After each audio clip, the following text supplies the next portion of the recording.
de la Guerra de Malvinas, el gobierno militar se vio obligado a abrir el proceso de transición hacia la democracia y convocó a elecciones. Pese a que el Partido Justicialista daba por descontado su triunfo electoral, el triunfo de Raúl Alfonsín de la UCR en las elecciones de octubre de 1983 fue contundente. Obtuvo el 52% de los sufragios. Los cambios que el radicalismo quería realizar en el gobierno se basaban en algunas apuestas fuertes: el fortalecimiento de las instituciones, la recuperación de los derechos humanos, la autodepuración de los militares y la democratización interna de los sindicatos y la puesta en marcha de un programa de crecimiento. Pero la mayoría de las políticas propuestas y los instrumentos elegidos para llevarlas a cabo se mostraron inviables.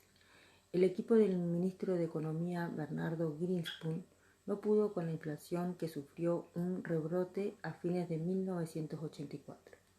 Al mismo tiempo que se estancó la renegociación de la deuda externa, Juan Souroville reemplazó a Greenspun y en junio de 1985 se conoció el Plan Austral, que era el que habíamos comentado, que fue que pasaron de pesos australes. El objeto central era bajar la inflación y los instrumentos empleados fueron la devaluación de la moneda, el congelamiento de precios y salarios y tarifas de servicios públicos, el aumento de impuestos al comercio exterior y el cambio del signo monetario, con lo cual 1.000 pesos se transformaron en un austral. Por un tiempo la inflación se contuvo y la economía comenzó a reactivarse. Luego, a mediados de 1986, comenzó a manifestarse, junto con la reaparición de la inflación, un deterioro progresivo de la economía. En enero de 1989, la situación económica empeoró y la inflación creció aceleradamente hasta alcanzar el fenómeno conocido como hiperinflación. En julio los precios subieron hasta un 209% y la crisis social se agravó. Los alimentos comenzaron a escasear y se produjeron saqueos a supermercados y comercios. En este contexto vamos a explicar cómo fue el tema de la educación en esta etapa. Para analizar la inmensa tarea desplegada por este gobierno progresista e inclusivo en dicha área, se expresaba permanentemente que el analfabetismo es una forma de justicia que afectaba a los sectores más desposeídos de la sociedad. A un siglo de la Ley Nacional 1420 de Educación Común y a casi medio siglo de la Declaración Universal de los Derechos Humanos, que establecieron la obligatoriedad, gratuidad y laicidad de la enseñanza primaria, en la Argentina. La respuesta inmediata fue la puesta en marcha del Plan Nacional de Alfabetización para Adultos. El plan fue diseñado y ejecutado por la Comisión Nacional de Alfabetización y Educación Permanente, presidida por Nélida Baigorria.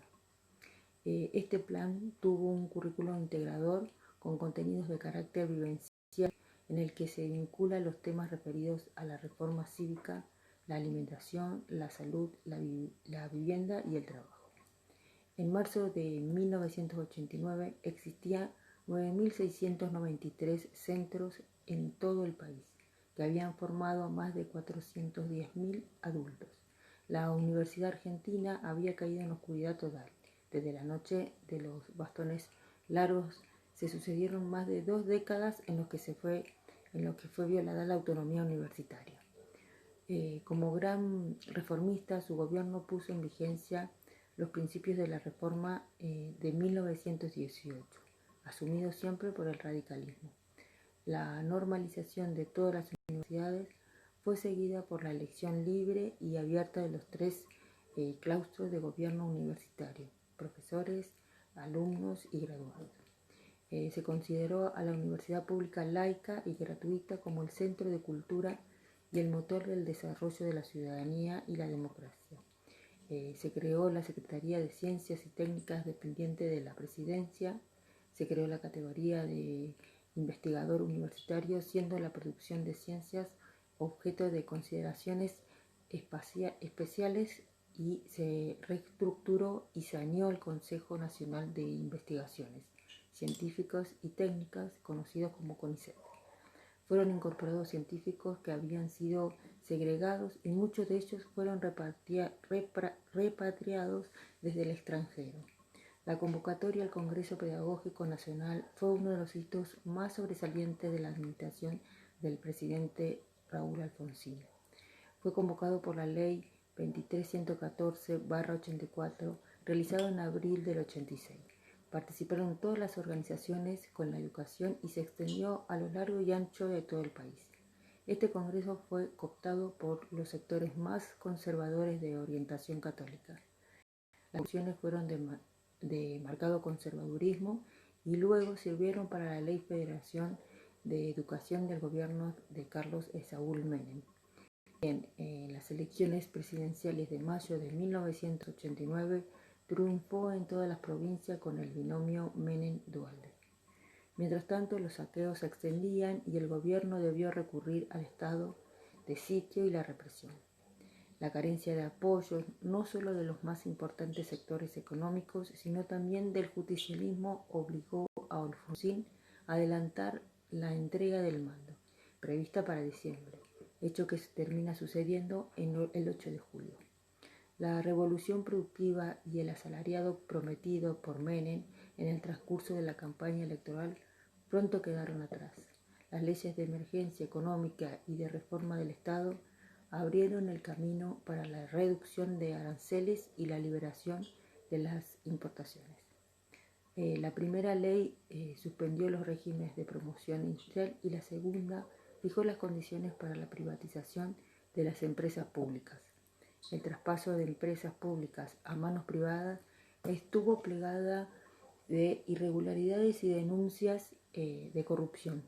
En abril de 1991, un nuevo ministro de Economía, Domingo Cavallo, puso en marcha el plan de convertibilidad que estableció la paridad fija entre el peso y el dólar, que valía un peso igual a un dólar. La inflación se contuvo, la recaudación fiscal mejoró y la economía comenzó a mostrar signos de reactivación, aunque buena parte del éxito logrado descansó en inversiones y créditos externos. Los resultados de la elección legislativa de 1993 fortalecieron un proyecto que Menem sostenía desde tiempo atrás, que era la reforma a la Constitución y posibilitar la reelección del presidente. En diciembre de 1993, el presidente de la UCR, Raúl Alfonsín, y Menem firmaron lo que se conocerá como el Pacto de Olivos. En él acordaron una serie de puntos que debían tener en cuenta los convencionales constituyentes en la elección de los constituyentes, el radicalismo y el peronismo. Vieron disminuidas sus fuerzas electorales a favor de una tercera fuerza política que se oponía a la reforma, el Frente Grande, liderado por Carlos Chacho Álvarez, presidente del peronismo y constituido por desprendimientos de otros partidos. Durante el segundo mandato de Carlos Menem, empeoraron las condiciones sociales y a causa de la corrupción se produjo el alejamiento del Ministerio de Economía Cavallo, quien renuncia en agosto de 1996. Volviendo al tema del Pacto de Olivos, con respecto a la educación, decimos que la Ley Federal de Educación 24.195, que reestructura el sistema de acuerdo a un modelo semejante a las propuestas conservadoras de principios de siglo, su diferencia más significativa con las propuestas conservadoras es que aumenta en lugar de reducir la escolaridad. La escolaridad obligatoria, poniéndose en esto a tono con la directiva, introduce también la capacitación laboral con el objetivo de dar salida a los jóvenes hacia el mercado de trabajo. Esta reforma tiende a subordinar la capacitación de los intereses empresariales inmediatos, convirtiendo a la escuela en una bolsa de trabajo abaratado. La Ley de Educación Superior, que si bien articula entre sí a las instituciones terciarias y universitarias, habilita la reducción de las primeras, la imposición de arancelamiento de la enseñanza y la intromisión del Poder Ejecutivo en varios aspectos de la enseñanza y también la organización universitaria. En 1996, la política del gobierno de Carlos Menem no ha logrado estructurar totalmente el viejo sistema educativo nacional. Estas palabras son textuales de la autora Ariana Puigros, que además, para finalizar este texto, nos dice también algo como que comparto con ella, es que debemos creer en la importancia del deseo de cultura y educación de la sociedad y en la voluntad de lucha de los docentes y los estudiantes por defender sus elementales derechos.